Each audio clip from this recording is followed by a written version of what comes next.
Olá! Hoje a gente vai mergulhar fundo em uma obra que é, ao mesmo tempo, densa e muito comovente, O Lugar, da Annie Ernaux. Nessa análise, a gente vai explorar como ela usa a memória para investigar temas como classe social, o distanciamento que a educação pode criar e a relação super complexa com o pai. Bom, para começar, vamos direto para a epígrafe que a própria Ernaux escolheu. Essa citação do Jean Genet não está ali por acaso, ela é a chave de tudo. A ideia é que a escrita nasce de um sentimento de traição, uma traição de classe, sabe? Deixar para trás o mundo de onde se veio. É daí que tudo parte. E o que dispara a narrativa toda são esses dois eventos, colocados um do lado do outro de um jeito que chega a ser brutal. Em abril, ela está no auge do sucesso profissional, a entrada definitiva dela no mundo intelectual. E aí, só 2 meses depois, o pai morre. É essa proximidade, esse choque que cria a necessidade de escrever. Agora, o que é fascinante aqui é a reação dela. A aprovação no concurso não traz alegria. Pelo contrário, ela sente raiva e vergonha. É como se naquele exato momento a distância entre o mundo dela, esse mundo burguês, letrado, e o mundo do pai ficasse clara de um jeito bem doloroso. A forma como ela descreve a morte do pai é de uma objetividade que chega a ser chocante. Não tem grandes dramas, grandes demonstrações de luto. A família foca no que precisa ser feito: dar banho, fazer a barba, vestir o corpo. É uma cena de gestos calmos, conversas banais. Isso já mostra um mundo onde a emoção é contida pela necessidade do dia a dia. E aí vem essa frase da mãe. Enquanto ela cobre o corpo do marido, ela diz isso. É uma frase que carrega tanto significado, né?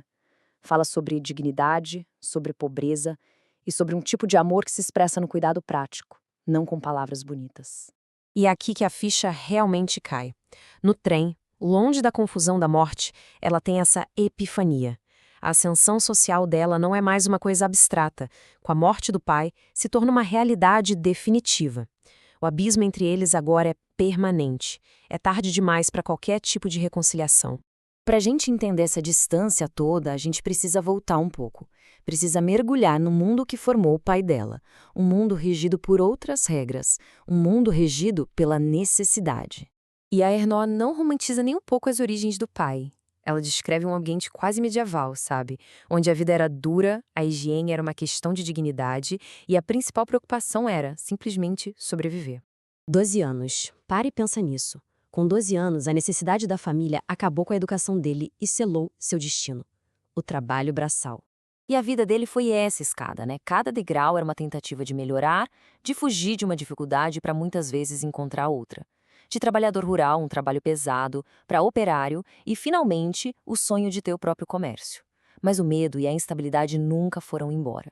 Essa jornada de vida do pai, tão marcada pela necessidade, contrasta brutalmente com o caminho que a filha começa a seguir. E é aqui que se forma a grande divisão. O abismo que a educação dela acaba criando dentro da própria família.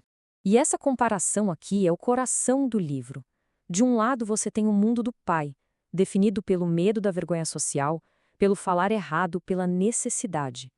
Do outro, o mundo da filha, com suas ideias, sua linguagem correta, suas escolhas.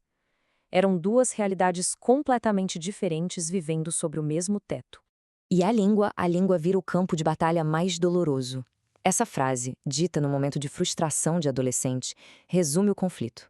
Ao ser corrigida na escola, ela sente que o jeito do pai falar é a fonte do problema. É uma rejeição do mundo dele, e os dois sentem essa dor profundamente. E o pai, como ele se sentia com tudo isso?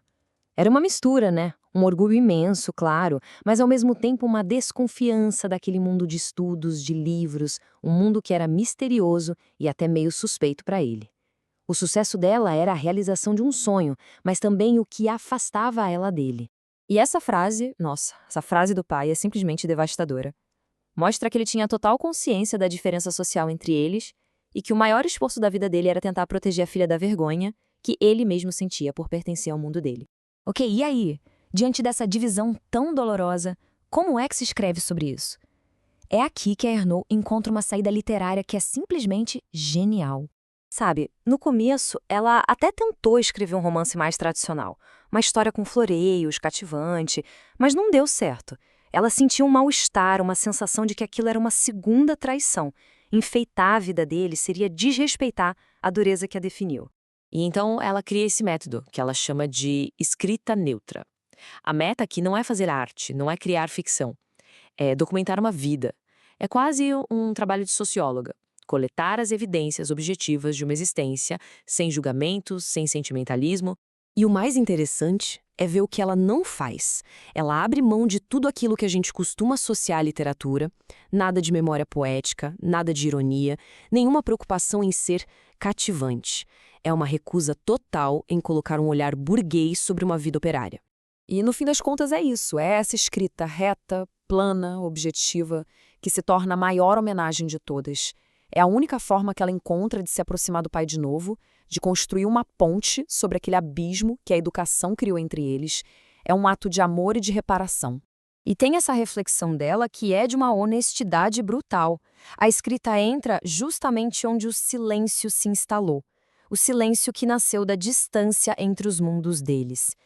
Então, o projeto inteiro de O Lugar é esse. Tentar explicar e, quem sabe, entender essa fratura. Não é só sobre uma distância de classe.